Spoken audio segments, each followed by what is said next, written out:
આકાશાત પતિતં તોયમ યથા ગચ્છતિ સાગરમ સર્વદેવ નમસ્કારમ કેશવમ પ્રતિ ગચ્છતિ. નમો નમઃ. તમારા બધાનું સ્વાગત કરું છું આધ્યાત્મિક મહાશક્તિમાં.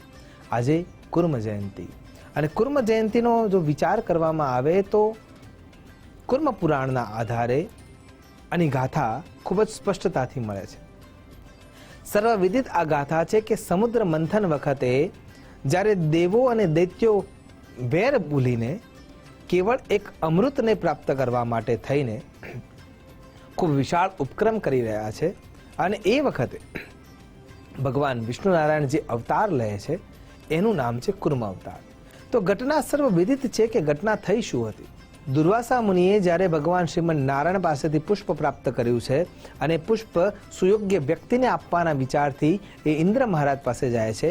ઇન્દ્ર મહારાજને એ આપે છે ત્યારે એ બ્રહ્મના તત્વથી યુક્ત એ પુષ્પ એ ઐરાવતના માથે મૂકી દે છે, અને ઐરાવતના માથેથી એ તમામ બ્રહ્મશક્તિ એમના અંદર ઉતરી જાય છે. બ્રહ્મશક્તિ ઉતરી તો જાય છે, પણ ત્યાં દુર્વાસા મુનિનું અપમાન થતું દેખાય છે, અને એટલા માટે દુર્વાસા મુનિ ક્રોધમાં આવીને એને શ્રાપ આપી દે છે કે તારી જે શ્રી છે એનો નાશ થશે. એટલે ત્રણેય લોકના સ્વામી હોવાના કારણે થઈને આ દુનિયામાંથી લક્ષ્મીજી નાશ પામી જાય છે. તો લક્ષ્મી વિના ચાલવાનું નથી, એટલા માટે થઈને દેવો અને દૈત્યો એકત્ર થાય છે સમુદ્રનું મંથન કરવા માટે. સમુદ્ર મંથાવવા માટે તૈયાર છે, પણ જે મેરુ પર્વત છે, જે મંદરાચલ પર્વત છે, એને આવાહિત કરવામાં આવે છે, અને મંદરાચલ પર્વતને ત્યાં દરિયાના મધ્ય ભાગમાં સ્થિર કરવામાં આવે છે. સમુદ્ર મથાવવા માટે જે દોરડી જોઈએ છે એના માટે ભગવાન સાંબ સદા શિવના ગળામાં જે વાસુકી નાગ છે એને આમંત્રિત કરવામાં આવે છે, અને દૈત્યો એના મુખ તરફથી ખેંચે છે, અને જે દેવો છે એના પૂંછડીના ભાગથી ખેંચવાની શરૂઆત કરે છે. શરૂઆતના અંદર સમુદ્ર મથાવવા માટેની શરૂઆત થાય છે, પણ આધાર વિના એ ટકશે કેવી રીતે? અને એટલા માટે થઈને જે મંદરાચલ પર્વત છે એ વારે વારે સમુદ્રના તળિયાના ભાગ તરફ ખેંચાવા લાગે છે. સમુદ્ર સુયોગ્ય રીતે મથાતો નથી, અને જે શક્તિ છે એ શક્તિ નાશ પામી રહી છે. દેવો અને દાનવો બંને થાકી રહ્યા છે. જો આ જ પ્રમાણેની ઘટના ચાલતી રહેશે તો સમુદ્રની જે અંદર રહેલા જે રત્નો છે અને જે આ વિશાળ ઉપક્રમ કરી રહ્યા છે એ પૂર્ણ નહીં થઈ શકે. અને એટલા માટે થઈને પાલન પોષણની જેની પાસે જવાબદારી છે એ આ ભાર ઉપાડવા માટે તૈયાર થાય છે. અને એટલા માટે જે ભૂમિ પર પણ રહી શકે અને સમુદ્રમાં પણ રહી શકે, એટલે કે પાણી તત્વને પણ આત્મસાત કરી શકે એવી અવસ્થાની જરૂર છે. અને એટલા માટે ભગવાન કુર્મનો અવતાર લેવા જઈ રહ્યા છે. પણ કુર્મનો અવતાર એટલા માટે લઈ રહ્યા છે કેમ કે પર્વત જે છે એ ફરવાનો છે, અને જ્યારે એ ડાયમેન્શનમાં ફરતો હશે એ વખતે ઘર્ષણને પણ સહન કરવું જરૂરી છે. અને એટલા માટે થઈને ભગવાન કુર્મ રૂપે અવતરિત થાય છે કે જેની પીઠ પર એ પર્વત રહી શકે. એટલા માટે 1,00,000 યોજનનું શરીર તૈયાર કરે છે, અને આ કુર્મ રૂપે ભગવાન સમુદ્રના નીચેના ભાગમાં ઉતરે છે, અને એમના પીઠ પર એ મંદરાચલ પર્વતને ધારણ કરે છે, અને સમુદ્ર મથાવવાની શરૂઆત થાય છે.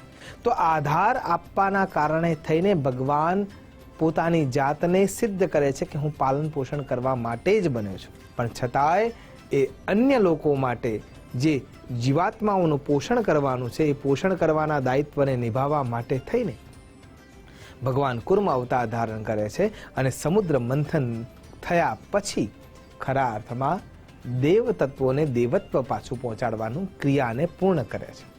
તો આ પહેલી ઘટના છે. બીજી રીતે જો વિચાર કરવા જઈએ તો ભગવાન સાંબ સદા શિવના મંદિરમાં નંદી મહારાજના આગળના ભાગમાં પણ આ કુર્મ અવતારને રાખવામાં આવે છે, એટલે કશ્યપ નારાયણ કાચબાને મૂકવામાં આવે છે. એના પાછળનું પણ એક કાર્ય છે કે જે નંદી મહારાજ છે એ ધર્મનું પ્રતીક છે, અને ધર્મ અને સાંબ સદા શિવ ભગવાનના નજરમાં ધર્મ સદૈવ રહે છે, એમાં વ્યવધાન ના આવવું જોઈએ. અને કોઈ પણ વ્યક્તિ જ્યારે શિવજીના મધ્યથી પસાર થાય અને પાછળ જો નંદી મહારાજ છે એ બંને વચ્ચેથી જો પસાર થાય તો એ દોષ લાગે છે, અને દોષનું નિરાકરણ કેવી રીતે કરી શકાય? એ નિરાકરણ કેવળ અને કેવળ એક જ વ્યવસ્થાથી થઈ શકે છે કે ધર્મની સાથે એને આચરિત કરનાર જે તત્વ છે એ જો વચમાં હોય તો. અને એટલા માટે નારાયણને ત્યાં સ્થાપિત કરવામાં આવે છે. જ્યારે તમે શિવાલયમાં પ્રવેશ કરો છો, શિવાલયના પથ્થરને શરૂઆતના પાયદાનમાં પ્રણામ કરીને અંદર જઈ રહ્યા છો, અંદર જતા વખતે સૌથી પહેલો ઘંટનાદ થાય છે, અને ઘંટનાદ થતાની સાથે તમારી નજર એ ધર્મરૂપી નંદી મહારાજ ઉપર પડે છે. એટલે ખરા અર્થમાં ત્યાંથી ધર્મનું જ્ઞાન પ્રાપ્ત કરવાનું છે. ધર્મનું નોલેજ પ્રાપ્ત કર્યા પછી તમે આગળ જઈ શકો છો, પણ આગળ જતા પૂર્વે ત્યાં કશ્યપ મહારાજ બેઠેલા છે, એટલે કે કાચબો રાખેલો છે. એ કુર્મ અવતાર રૂપે જે ભગવાન ત્યાં સ્થિર થયા છે, એ એવું સમજાવે છે કે ખરા અર્થમાં તમે ધર્મને જાણ્યા પછી આચારહીનમ ન પુનંતુ વેદ, જ્યારે 4 વેદ શીખી ગયા હોય પણ જો આચરણમાં તમે એને મૂક્યા નથી તો અહીંથી આગળ જઈ શકાશે નહીં. કેમ કે જે અંદર જગતના નાથ રૂપે ભગવાન સાંબ સદા શિવ બેઠા છે એ યોગપતિ છે, અને ત્યાં જવું છે તો જીવનને સંયમિત કરવું જરૂરી છે. અને એટલા માટે દરેક શિવાલયમાં ભગવાન સાંબ સદા શિવના અગ્રભાગમાં કુર્મ મહારાજનું સ્થાપન કરેલું હોય છે, જે આપણને પ્રત્યક્ષ રૂપે સમજાવે છે કે કોઈ પણ અયોગ્ય કાર્ય અથવા ક્રિયા તમારા નજીક આવી રહી છે તો એ સમયે તમારે એમાંથી પોતાની જાતને બચાવવાની છે. તમે વિચાર કરો, કાદવના અંદર જ કમળ ખીલે છે, પણ એ એક પણ ડ્રોપ એના ઉપર આવવા દેતું નથી, એક પણ ટીમ્પું એના ઉપર આવવા દેતું નથી, અને એટલા માટે એ દેવના શિર પર પૂજિત થવા માટે જાય છે. એ જ રીતે જોવા જઈએ તો એકાદશીના દિવસે સિંગોડાનો આપણે ઉપયોગ કરીએ છીએ. એ સિંગોડાના લોટનો ઉપયોગ થાય છે, પણ સિંગોડું પણ કાદવમાં ઉગે છે. પણ એને પોતાની આજુબાજુમાં એવું કવચ તૈયાર કર્યું છે કે જેના કારણે થઈને એક પણ ટપકું કાદવનું એટલે કે મલિનતાનું કે પાપનું એના સુધી સ્પર્શવા માટે જઈ શકતું નથી, પહોંચી શકતું નથી. અને એટલા માટે આપણે એનો એકાદશીના દિવસે જે વ્રતનો દિવસ છે એના અંદર એનો આહાર તરીકે ઉપયોગ કરીએ છીએ. તો કહેવાનો અહીંયા તાત્પર્ય એ છે કે કુર્મ અવતાર આપણને સમજાવે છે એ કે પીઠ ઉપર વજન સહન કરો, સામાજિક દુન્યવી તકલીફોને તમે નાશીની સામનો કરવા માટે તૈયાર થાઓ. નાસી ભાગ કરીને એનાથી બચવાનો પ્રયત્ન ના કરો, એનો સામનો કરો, એને સહન કરો. અને સહન કરવાની સાથે આ ઇન્દ્રિય નિગ્રહ એટલે કે ધર્મ, અર્થ, કામ અને મોક્ષ આ ચારે પુરુષાર્થને સાચવો. ત્યાં તમારી ઇન્દ્રિયોને કેન્દ્રમાં રાખી કેવળ પરમતત્વને આત્મસાત કરશો તો ખરા અર્થમાં કુર્મ અવતાર રૂપે જે શિક્ષણ આપણને ભગવાન આપી રહ્યા છે એ આપણે શીખી શકીશું અને એના થકી ઈશ્વરમય થઈ શકીશું.